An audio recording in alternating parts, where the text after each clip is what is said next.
មកស្គាល់បរោះអង្អាចម្ចាស់បារីស្លឹកសង្កែល្បីល្បាញពេញបណ្ដាញសង្គមប្រិមិត្តជាទីមេត្រីនៅម្សិលមិញនេះអាដាមអ៊ុំរាត្រីអភិបាលខេត្តបន្ទាយមានជ័យបានបង្ហោះរូបភាពជាច្រើនសន្លឹកបង្ហាញពីភាពអង្អាចរបស់កងកម្លាំងដែលត្រៀមខ្លួនរួចជាស្រេចក្នុងកិច្ចការពារដែនអធិបតេយ្យភាពបូរណភាពទឹកដីកម្ពុជាទប់ទល់នឹងការឈ្លានពានរបស់ប្រជាមិត្តក្នុងនោះគឺមានកងទ័ពជើងចាស់ជាច្រើនដែលសិតសឹងតែមានស្នាដៃក្នុងសមរភូមិរាប់មិនអស់នាពេលកន្លងមកជាពិសេសនៅក្នុងសម័យខ្មែរក្រហមភ្លាមក៏មានការចាប់អារម្មណ៍ចែករំលែកបន្តបន្ទាប់គ្នានៅរូបភាពបរិះវ័យជាង50ឆ្នាំម្នាក់ដែលឈរដៃកាន់កំភ្លើងអាកាសយ៉ាងអង្អាចដៃទាំងសងខាងមានសាក់យ័ន្តខ្មែរជាមួយនឹងខ្សែដៃអង្កាំជាច្រើនខ្សែទំនងជាអ្នកមានជំនឿទៅលើអបិយជំនឿមុនអាគមដូនតាយើងយ៉ាងជ្រាលជ្រៅជក់បារីស្លឹកសង្កែបន្តកន្ទុយគ្នាមុខមាំអង្អាចមើលទៅពិតជាមានឫទ្ធិអំណាចខ្លាំងណាស់ដែលសត្រូវឃើញហើយពិតជាបាក់បបមិនខាន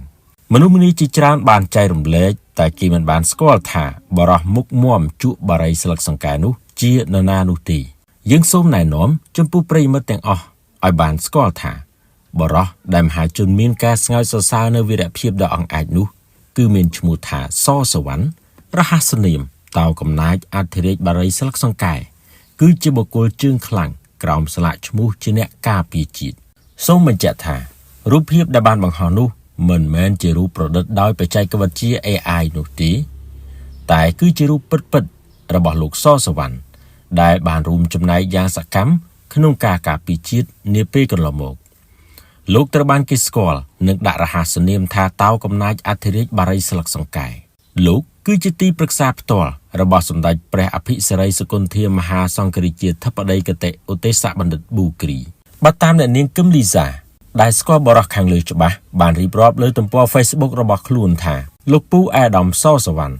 រហស្សនាមគាត់តោកំណាចអធិរាជបារីស្លឹកសង្កែលោកពូជាទីប្រឹក្សាផ្ទាល់សម្ដេចព្រះអភិសិរិសុគន្ធាមហាសង្ឃរាជាធិបតីគតិឧទេសបណ្ឌិតប៊ូគ្រីលោកពូធ្លាប់បួសរៀនបានជ្រៅជ្រះតាំងពីកុមារភាពរហូតដល់ពេញវ័យដល់គាត់ចូលបម្រើការងារជាប៉ូលីសព្រំដែនមកគាត់មិនត្រឹមតែមានអំណាចនោះទេគាត់ខ្លាំងទាំងយុទ្ធសាស្ត្រប្រយុទ្ធនិងមន្តអាគមលោកពូគឺជាអតីតប៉ូលីស A3 ជាប៉ូលីសដែលវឹកហាត់ខ្លាំងបំផុតសម្រាប់ច្បាំងជាមួយកងទ័ពខ្មែរក្រហមប៉ុលពតក្នុងទសវត្សរ៍ឆ្នាំ1980ជាកម្លាំងនិងចំណុះឲ្យប៉ូលីសតម្រូតការពារក្រសួងមហាផ្ទៃបច្ចុប្បន្ននេះកម្លាំង A3 បានបដូរឈ្មោះមកជានគរបាលការពារជាតិការងាររបស់លោកសសវណ្ណមិនត្រឹមតែមានជំនាញច្បាស់លាស់ដោយទទួលការវឹកហាត់ត្រឹមត្រូវនោះទេលោកមានសមត្ថភាពលើយុទ្ធសាស្ត្រការប្រយុទ្ធនិងមន្តអាគម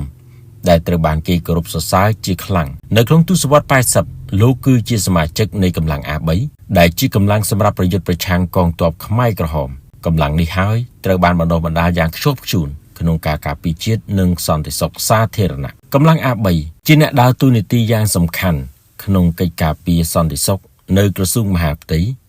ហើយបច្ចុប្បន្ន A3 នេះត្រូវបានបដូរឈ្មោះជាផ្លូវការទៅជាកងទ័ពនគរបាលការពារជាតិហើយពិតជាអស្ចារ្យខ្លាំងណាស់លោកសសវណ្ណគឺជាទីគោរពរបស់មនុស្សជាច្រើនសម្រាប់ស្មារតីខ្ពង់ខ្ពស់អង្អាចនិងកេរ្តិ៍ឈ្មោះដ៏ល្បីល្បាញដែលបានរួមចំណែកដ៏អស្ចារ្យក្នុងការការពារជាតិមាតុភូមិនិងអាយុជីវិតប្រជាជនក្នុងនាមជាប្រជាពលរដ្ឋសូមសម្ដែងនូវការគោរពដឹងគុណចំពោះលោកសសវណ្ណក៏ដូចជាបណ្ដាវរៈកងទ័ពដទៃទៀតដែលបានត្រៀមលះបង់គ្រប់បែបយ៉ាងក្នុងបុព្វហេតុជាតិមាតុភូមិយើង